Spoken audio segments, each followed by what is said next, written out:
Doreen Mason was a child at risk even before she was born.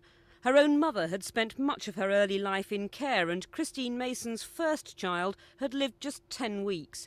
It was recorded as a cot death, but the post-mortem had revealed 3 broken ribs and a brain hemorrhage. Christine Mason was later to tell a social worker she had smothered baby Carl. She wasn't believed. Yet when Doreen died, she was in the care of a social worker just 23 years old. Gillian Langford had no training in child abuse. She knew she wasn't up to it and hadn't wanted to take the family on, but there was no one else. She visited the baby's home just 4 days before she died and was turned away. Inside lay baby Doreen with a badly burned hand, described by the inquiry chairman as a serious and painful injury. The baby also had a broken leg. There had already been talk of taking her into care. 2 days later, a case conference decided to write to Christine Mason and her boyfriend Roy Aston demanding to see the child. It was still on a desk waiting to be signed when the baby died.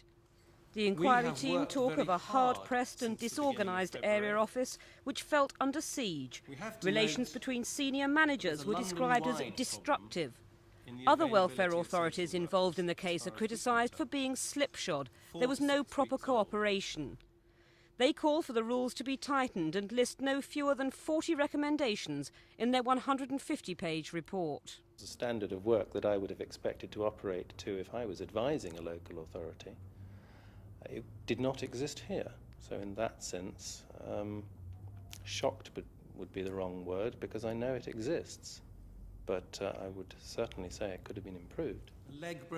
The inquiry team say it wasn't their job to apportion blame, but critics who argued that this local inquiry was never going to be enough are tonight calling for a government inquiry into the whole way welfare services are financed and run.